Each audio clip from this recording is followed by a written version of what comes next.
We are here at the receiver waiting. Been here about 20 minutes. Midland, Odessa has a pretty bad rush hour, so I try to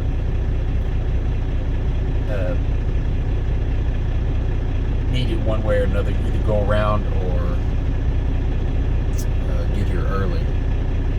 And it's not really going to mess with my clock too much today. I have a load going back to Houston, but I wanted to talk about this load and the profits for one day and what you might expect on power only, because I think this load was fairly average.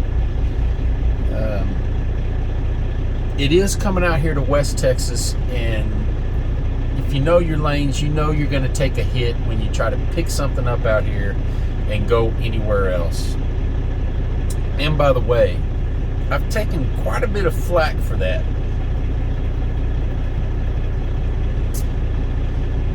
You know, guys saying I have too many rules, and you know, I don't want to drive at night, and I don't want to drive in certain areas, and I paid my dues. This is my truck. I own it. This is my business. My name's on it. And I've gotten to the point where I can make the decisions. I don't have to rely on somebody else to do it for me. And I don't need somebody else to do it for me. I know exactly what I want to do. And I caught a lot of flack for that, especially when I was at Mercer with their very limited load board. And I'll probably catch some more flack about that, because you guys know how it is. You get these guys at Mercer or Landstar or any company, if you say anything about them, they jump on you, defending their company. But I like both companies, but every company has its shortfalls. And Mercer's was their load board and the way they handed out loads. And I could not run my business the way I wanted to at Mercer. And people jumped on me for complaining too much.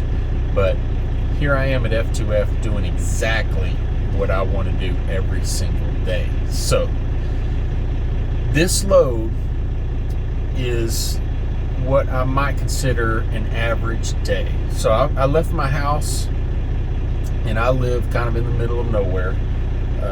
So I drove down to Houston, picked up this load, empty tank, and drove here to Odessa to deliver it. Got here last night. I parked about 10 miles away because I didn't want to park on the side of the road here at night, which I could have done. There's no traffic down here. But parked up, and it's 638 total miles, including deadhead miles and all that, for $1,400. Loaded miles is about 500, so it's almost $3 a mile.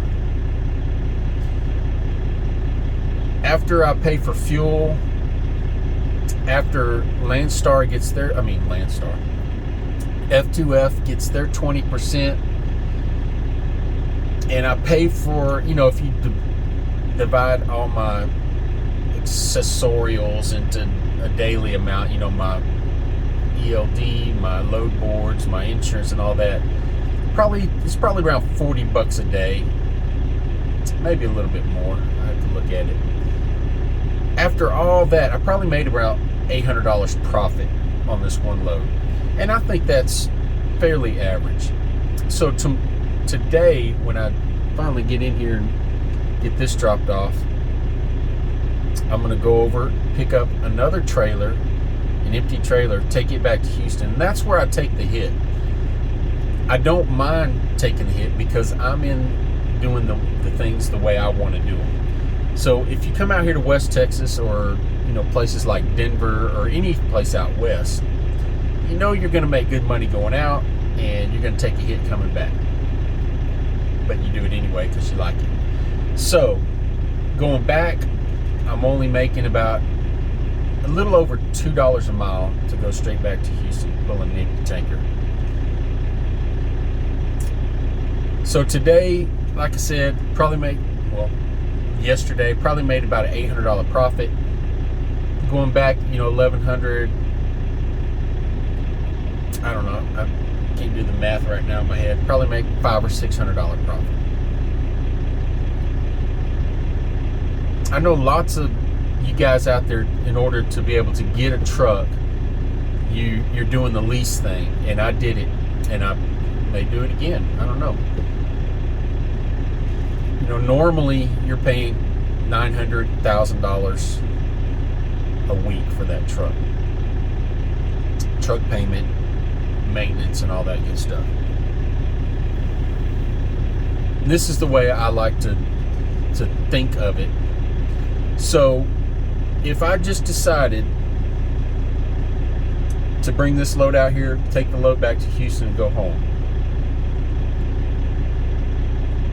I'd make about $2,500 gross.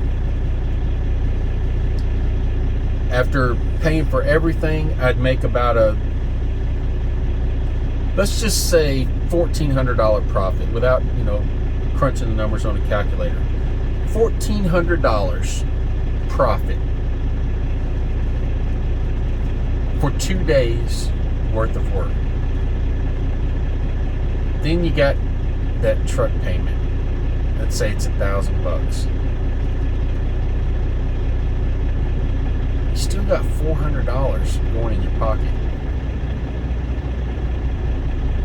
Talk to your buddies and your friends and everybody you know, anybody that works at Walmart, McDonald's, or working a regular job.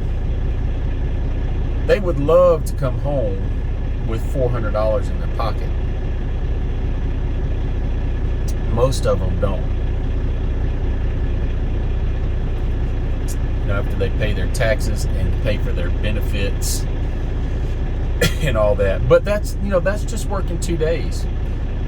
Work one more day, you're probably coming home with $1,000 in your pocket for the week. Not a bad week. But obviously you can do better, because I don't drive in the east most of the time. I don't chase the money most of the time. There are those weeks when I like to just go for it, and I like to see how much I can make. You know, there's those weeks when that load on, Friday looks way too good to pass up. And normally that's when I try to capitalize. If I can find that load that I just cannot pass up, running over the weekend, then I will probably hammer it the whole next week just to capitalize on it. But I just want to give you a quick breakdown of a normal day. So, like I said, this load paid $1,400. After all my expenses, I'm still making over $800 going in my pocket. Not a bad day.